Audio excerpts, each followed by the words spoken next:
Les bambous. Il en existe près de 1400 espèces au monde, principalement originaires de la ceinture tropicale. Cependant, nous n'allons nous intéresser qu'à un genre très précis. Ils appartiennent tous à la famille des Poacées, les anciennes graminées, et se reconnaissent à leurs tiges ligneuses et leurs pores arborescents.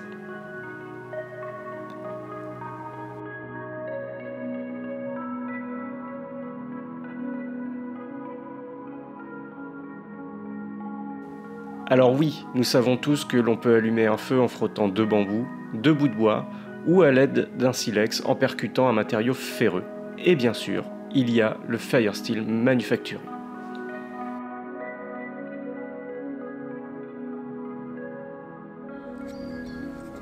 Et si je vous disais qu'il existe un moyen d'allumer un feu avec un simple bambou et un caillou? Les rares bambous qui semblent disposés à jouer le rôle de firesteel appartiennent au genre Schizostachys, qui présente un taux de silice élevé dans leurs parois cellulaires. On les reconnaît à leurs longs entrenœuds dépassant parfois le mètre et à leur toucher rugueux, presque comme du papier ponce.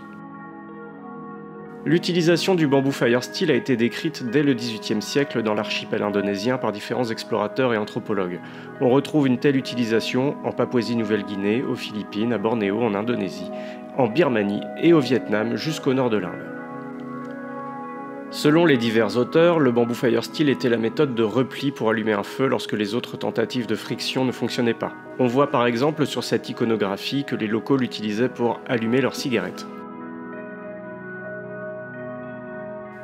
Le bambou firesteel étant une méthode de friction et ou de percussion qui ne va former qu'une braise, il faudra confectionner au préalable un nid fibreux avec les matériaux que vous trouverez sur le terrain.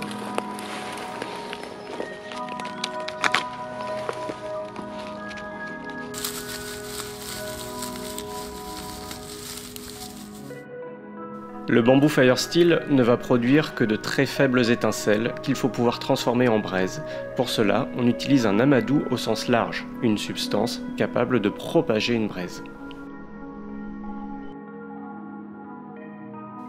Un mot sur l'amadou traditionnel, celui-ci est pelucheux et très friable. Il est issu de l'écorce du palmier à queue de poisson, appelé cariota.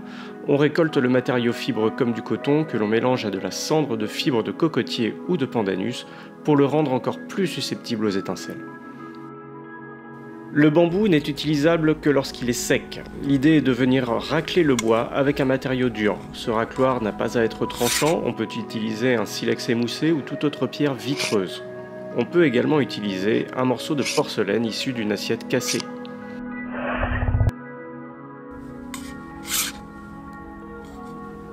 Il existe deux façons d'utiliser le bambou firesteel. La méthode douce consiste à racler un entrenœud en calant l'amadou sur le racloir sous le pouce. La méthode brutale consiste à venir percuter la tige de bambou pour produire un raclement plus important et donc de plus grosses étincelles.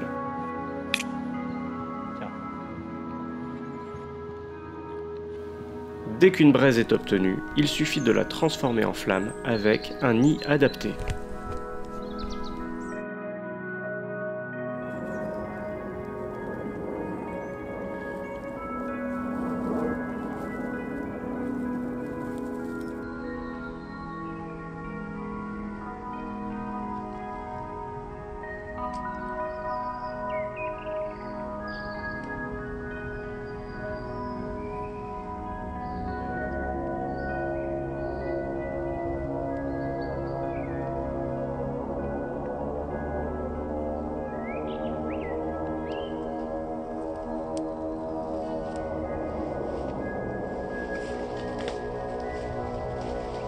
Si l'amadou traditionnel venait à manquer, une ressource très simple à produire et disponible chez nous est utilisable, le coton carbonisé.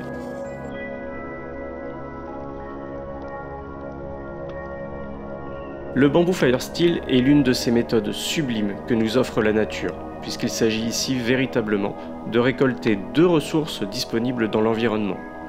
Un bambou à faire sécher et une simple pierre. Tout cela pour produire un feu quasiment sans effort et à coup sûr.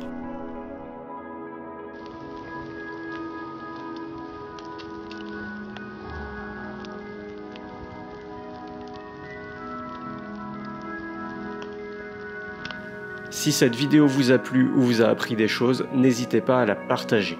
Rendez-vous également sur mon blog albancambe.com pour découvrir d'autres méthodes d'allumage de feu et d'autres ressources sur le bushcraft. Vous pourrez trouver dans la description sous la vidéo un lien pour découvrir l'ensemble de mes ouvrages et mes publications, et vous pouvez également me suivre sur Instagram où je poste régulièrement de nouvelles informations. Bonne journée, bon bushcraft à tous.